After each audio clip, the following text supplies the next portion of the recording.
신명기 28장 6절 그랬습니다. 내가 내 하나님 여호와의 말씀을 삼가듣고 내가 오늘 내게 명령하는 그 모든 명령을 지켜 행하면 내 하나님 여호와께서 너를 세계의 모든 민족 위에 뛰어나게 하실 것이라. 내가 내 하나님 여호와의 말씀을 청종하면 이 모든 복이 내게 임하며 내게 이르르니 성읍에서도 복을 받고 들에서도 복을 받을 것이며 내 몸 자녀와 내 토지의 소산과 내 짐승의 새끼와 소와 양의 새끼가 복을 받을 것이며 내 강비로와 떡방쪽 그릇이 복을 받을 것이며 내가 들어와도 복을 받고 나가도 복을 받을 것이니라. 여호와께서 내 대적하기가 일어난 사건들을 내 앞에서 패하게 하시리라. 그들이 한 길로 너를 치러 들어왔으나 내 앞에서 일곱 길로 도망가리라. 쭉 거기 일어났는데 하나님 믿는 백성들에게 복을 받는 것과 또 그 뒤로는 저주라는 말씀인데 제가 하나님 말씀을 이렇게 여기 신명기 28장 6절서부터 쭉 보는 동안에 굉장히 마음이 뜨거웠어요. 그래가지고 이 말씀이 이스라엘 백성들에게만 주시는 말씀이 아니라 오늘 하나님 말씀을 순종하고 하나님을 믿는 여호와 하나님을 믿는 백성들을 하나님께서는 이렇게 복을 주시고 또 순종하는 자에게 세계 민족이 뛰어나게 하실 것이라. 아멘. 이렇게 말씀으로 받아들여졌어요. 그래서 우리나라도 하나님께서 지금까지 하나님이 함께 하셔서 이만큼 살게 해주셨는데 해방도 주시고 이렇게 해주셨는데 그때서부터 제가 이건 개인뿐이 아니라 나라 민족까지 이게 이루어지는 말씀이다 이렇게 생각하고 제가 나라 민족을 위해서 기도하기 시작했어요. 우리나라 민족이 세계 민족이 뛰어나게 해달라고 그렇게 기도를 하면서 제가 기도할 때마다 잊지 않고 기도를 하는데 이스라엘 백성들만 세계 민족이 뛰어나게 하는 것이 아니라 우리나라 민족도 하나님이 쓰시려면 하나님께서 큰 은혜를 더하셔서 하나님이 높이 들어 쓰실 수 있는 민족이 될 것이다. 나가도 들어가도 복을 받고 어느 개인이기도 하지만 나라 민족을 위해서 더 우리는 기도를 해야 된다고 봅니다. 아멘. 그래서 이게 너희 민족이 네가 나라와 민족을 위해서 기도하는구나. 사실 기도할 때 그 음성을 들었을 때 나라 민족을 위해 기도하는구나. 그러면서 선을 많이 행해야 되느니라. 이런 말씀이 주셨어요. 그때 이제 사명 받을 때 저번에 그때 용문에서 말씀드렸잖아요. 그 말씀이 우리가 정말 선을 행하면 원수라도 화목하게 해주신다고 그랬잖아요. 하나님을 기쁘시게 하면 또 선을 행하게 하기 위해서 하나님은 택하시고 부르셔서 우리를 지으시고 만드셔서 하나님이 기술 일꾼으로 만드시는 거잖아요. 그렇기 때문에 선을 행해야 돼. 어떤 선을 행해야 되겠습니까? 저는 이 선에 대해서 잘 성경 그때 당시에 많이 그렇게 보지를 못했어요. 그래서 선을 행하되 어떤 선을 행해야 될까? 이제 다음번엔 그렇게 기도를 했거든요. 선을 많이 행해야 되느니라. 그래서 어떤 선을 행해야 될까? 이제 방언으로 기도하니까 저는 잘 모르지만 방언으로 깊이 기도가 되면 찬양으로도 나오고 응답이 어떤 때는 그렇게 이제 기도를 이렇게 했어요. 보통 방언 기도 하면 2시간, 3시간씩 이렇게 기도하고 그랬거든요. 그랬는데 주 예수의 강림이 가까운 이들 깨어 기도하라. 일반 공부도 더하고 신학을 해라. 복음을 전파해야 되느니라. 이게 물론 하나님의 일은 다 선한 일이겠죠. 하나님의 일은 다 선한 일이고 선한 일을 행하게 하기 위해서 하나님이 지으시고 만드시는데 저에게는 복음을 전파하라는 말씀을 주셨어요. 복음을 전파하라.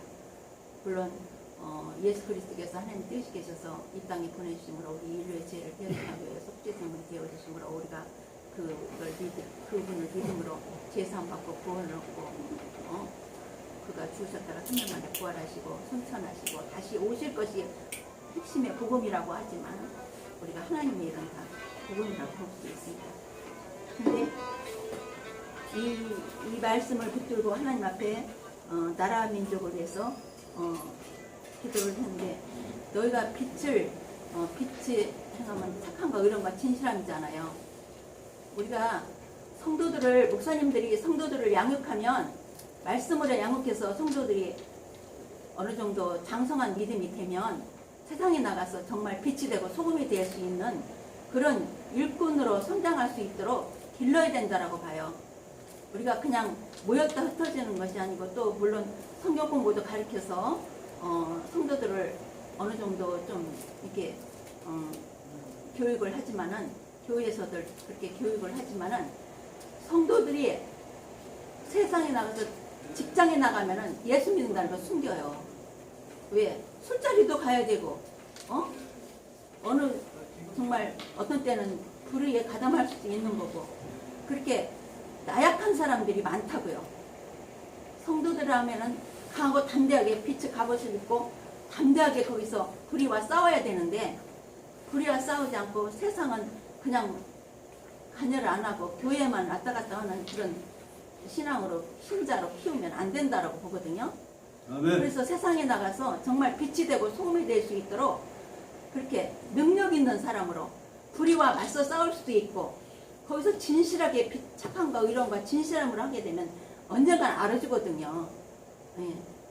그렇기 때문에 우리가 우리나라가 정말 하나님 앞에 쓰임 받으려면 선을 많이 행해야 되고 하나님을 기쁘시게 해야 하나님을 기쁘시게 하면 원수라도 화목하게 한다고 생각해 통일도 하나님이 해줄 수도 있으리라고 봐요. 거기도 하나님 믿는 백성들이 있다면 그래서 이북에도 하나님 복음이 전해져서 정말 하나님 믿는 백성들의 그 기도를 들어주신다면 복음으로 복음 믿는 백성들끼리 하나가 될 수도 있다라고 봐요. 왜? 하나님을 기쁘시게 하면 원수라도 화목하게 해주신다고 했기 때문에 성경 말씀에 그런 말씀이 있어요. 그렇기 때문에 우리가 복음을 전하는 통일을 위해서도 복음들 많이 선교가 나가고 하시는 것도 보긴 하지만 우리가 정말 교회에서 성도들을 정말 우리나라가 세계 민족에 뛰어나가려면 그런 가정에서부터 직장에서부터 어느 분야이든지 뭐 법적이나 정치계나 의료계나 무슨 체육계나 방송계나 언론계나 모든 분야 가서 들어가서 정말 거기서 빛을 발하고 거기서 선을 행함으로 말미암아 인정받는 성도들이 될 수 있도록 길러야 된다. 교회들이 목사님들이 그런 사명들이 있다라고 저는 그렇게 보거든요. 그래서 목사님들은 정말 성도들을 양육할 때 정말 착한 거 이런 거 진실함으로 살아갈 수 있도록 하나님 말씀대로 순종하고 따라갈 수 있도록 그렇게 양육해서 그렇게 세상으로 선교사로 파송하는 가정, 교회, 세계 어느 분야이든지 가서 정말 진실함과 착함과 의로움이 있어야지 그냥 불의를 행하고 그렇게 하면 세계에서도 인정을 못 받아요. 우리나라도 정말 하나님이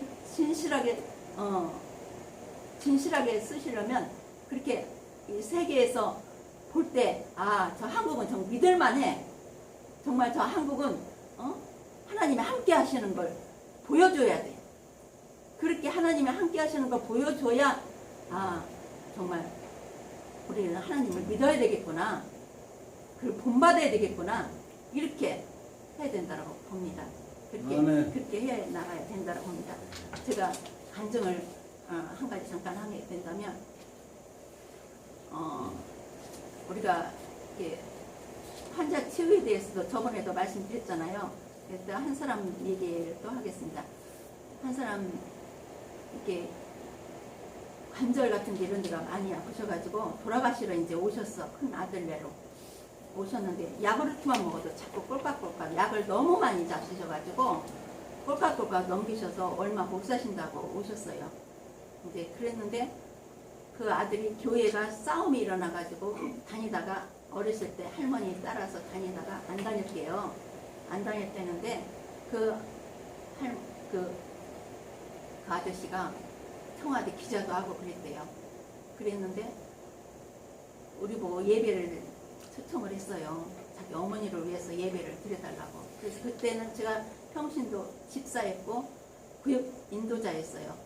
그래서 구역장 인도자 서기 3시가 해마다 가서 하루에 한 달에 아니 한 달간을 매일마다 하루에 3시, 1시 이렇게 모여가지고 그 집에 가서 예배를 드려줬어요. 근데 말씀에는 어떤 병에 걸렸든지 낫게 되밀어라 했잖아요. 그러니까 낫는다고 하긴 했어도 좀 걱정은 되더라고요. 은근하게 믿음이 약해질 때가 있어요. 그래서 하나님 앞에 간절히 새벽마다 기도하고, 근데 그 아들이 그 말씀 전하는 걸 듣고서는 은혜를 받고 새벽마다 하나님 앞에 나와서 기도를 하는 거예요. 자기 어머니를 위해서, 또 그 병 낫기 위해서, 또 자기 신앙을 위해서. 근데 그냥 대변이 그냥 바깥으로 흘러나가는 것을 딱 보여주시더라고요. 그래서 아, 이분이 회개할 것이다. 제가 그렇게 생각이 들었어요. 세상 줄을 끊을 것이다. 이렇게 대변은 세상 걸로 보여지더라고요. 근데 진짜 진실하게 기도를 해요. 회개를 하고. 그러면서 하면 그냥 예배 드리면 한 상씩 차려주는 거예요. 그게 한 달을 예배를 드렸는데 차츰차츰 그 권사님 개척교회도 많이 도왔대요. 서울에 아들 내서. 그랬는데 차츰차츰 식사를 하기 시작하시더라고요. 식사를 하기 시작하더니 차츰차츰 이제 앉아서 겨댕길 정도로 되셨어요. 화장실도 앉아서 이렇게 둥둥이로 겨댕기고. 그랬는데 식사를 잘 하시는데 왜 못 일어나시냐고, 일어나 보시라고. 그러면서 번쩍 들어서 내가 의자에 앉혔어요. 의자에 앉혔더니 안 돼 하면서 의자에 앉는 것도 두려워해요. 그래서 내가 번쩍 앉혔어요. 일어나 보세요. 그러고서 손을 잡고 번쩍 일으켰어요. 그랬더니 다리를 막 떨어가면서 한 발짝씩 뛰더라고요. 그러더니 여기 하루에 몇 번씩 운동시키라고. 그래가면서 아들하고 나하고 양쪽 붙잡고 운동을 몇 번 시켰어요. 그랬더니 발짝을 조금씩 뛰는 거예요. 그러더니 나중에는 혼자 서울을 다닐 정도로 건강해지셔가지고 아마 10년 이상 더 넘게 사셨을 거예요.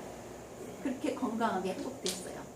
이게 우리가 성도들을 한두 번 가서 기도해주고 마는 것이 아니라 이렇게 정말 평신도래도 이런 역사가 일어나는데, 목사님들이나 사모님들, 권사님들 모시고 가서 성도들을 한 번 기도해줘서 말지 말고 계속 그 말씀으로 그 사람이 영혼이 깨어질 때까지, 깨어날 때까지, 잠든 영이 깨어지고 또 병든 영혼이 치료될 때까지 말씀으로 먹여서 정말 그 성도들이 바로 설 수 있도록 도우면 병도 낫는다는 것을 거기서 깨달았어요. 그러니까 그렇게 해야 우리가 정말 성도들이 치유도 일어날 수 있다라고 저는 그렇게 믿거든요. 물론 한 번 기도해서 싹 낫는 경우도 있죠. 죽은 어떤 권사님을 병원에서 머리를 수술을 했는데 안 깨나가지고, 마취도 안 깨나 그래가지고 이제 문방구를 하는데 문방구를 싹 치웠어요. 초상치를 하고 마늘까지 다 까놨어요, 교인들이. 근데 지금 그 아들이 장로님 되셨구만. 그 어머니가 그 맨날 장로님 그 아들을 위해서 감사 기도를 해요. 감사 헌금을 해요. 나보고 항상 써달라고 그래요. 그래서 감사 헌금을 항상 써줬어요, 제가. 어떤 때는 자주 그걸 해요. 그때는 장로님이 아니었을 때인데. 그런데 그 자녀 의양 감사 헌금을 그렇게 몇 천이라도 그렇게 하는데, 수술했는데 머리가 아파서 수술을 했는데 못 깨나서 이제 마늘까지 다 까놓고 초상치료로 모시고 왔어. 집으로 모시고 왔는데 그때 78세인가 78세인가 80세인가 그렇게 됐는데, 그 권사님 이제 우리 교인들이 전부 가서 제가 그때 전도사로 봉사할 때 예배를 드려주는데 목사님이 그러셔. 전사님 돌아가시겠어요? 물어보셔. 아유, 금방 안 돌아가시겠네요. 제가 그 소리가 또 딱 나오더라고요. 마늘까지 다 까놨는데. 그냥 조금 깨나셨어요. 조금 깨나셨는데 집에 와서 깨나신 거예요.